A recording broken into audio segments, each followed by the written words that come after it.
ನಮಸ್ಕಾರ. ನಾವು ಈ ದಿನ ಬೇರ್ಪಡಿಸುವ ವಿಧಾನಗಳ ಬಗ್ಗೆ ತಿಳಿಸಿಕೊಂಡಿದ್ದೇವೆ. ಮೊದಲನೆಯದಾದ ಕೈಯಿಂದ ಆರಿಸುವಿಕೆ. ಅಶುದ್ಧಕಾರಗಳಂತಹ ಸ್ವಲ್ಪ ದೊಡ್ಡ ಗ್ರಂಥದ ಕಸ, ಕಡ್ಡಿ, ಕಲ್ಲು ಹಾಗೂ ಗೋಧಿ, ಅಕ್ಕಿ ಅಥವಾ ಧಾನ್ಯಗಳ ಒಟ್ಟನ್ನು ಬೇರ್ಪಡಿಸಲು ಕೈಯಿಂದ ಆರಿಸುವ ವಿಧಾನಗಳ ಬಗ್ಗೆ ಬಳಸಬಹುದಾಗಿದೆ.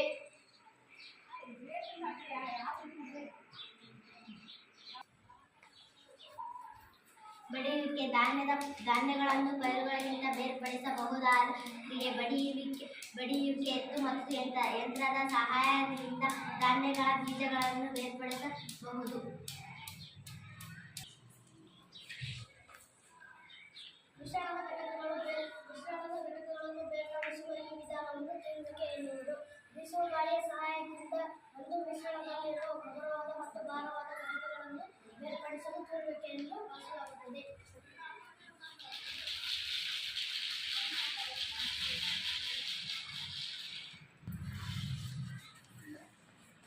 ಜರಡಿ ಹಿಡಿಯುವಿಕೆಯಲ್ಲಿ ಹಿಟ್ಟಿನ ಸಣ್ಣ ಕಣಗಳು ಜರಡಿಯ ಹಾದು ಹೋಗುತ್ತವೆ ಮತ್ತು ದೊಡ್ಡ ಅಶುದ್ಧ ಕಾರಕಗಳು ಜರಡಿಯಲ್ಲಿ ಉಳಿದುಕೊಳ್ಳುತ್ತವೆ.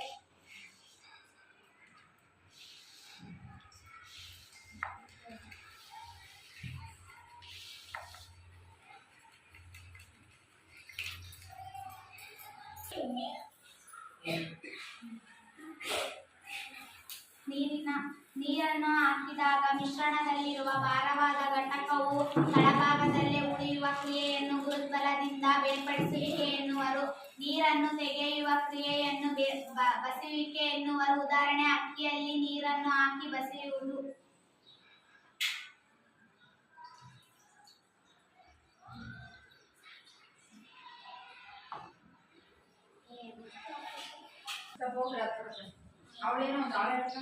ನೀರು, ಮಣ್ಣು ಮಿಶ್ರಿತವಾಗಿದ್ದರೆ ಅತಿ ಚಿಕ್ಕ ರಂಧ್ರಗಳುಳ್ಳ ಸೋಸುವ ಸಲಕರಣೆಯನ್ನು ಬಳಸಿ ಅಶುದ್ಧಕಾರಗಳನ್ನು ಬೇರ್ಪಡಿಸುವುದು.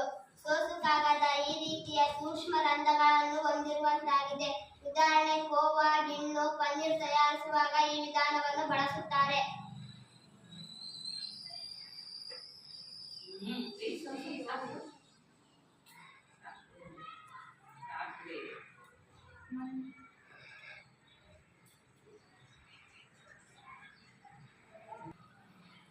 ಸೋಸುವಿಕೆ. ಘನ ಮತ್ತು ದ್ರವಗಳ ಮಿಶ್ರಣಗಳನ್ನು ಬೇರ್ಪಡಿಸಲು ಸೋಸುವಿಕೆಯ ವಿಧಾನವನ್ನು ಬಳಸುತ್ತೇವೆ.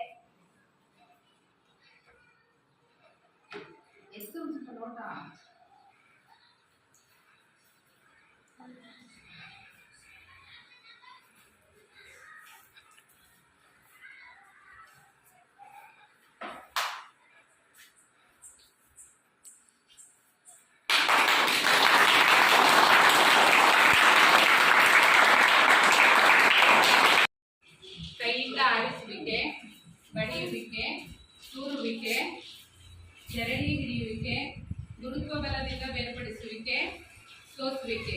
ಈ ವಿಧಾನಗಳಿಂದ ನಾವು ಪದಾರ್ಥಗಳನ್ನು ಬೇರ್ಪಡಿಸಬಹುದು.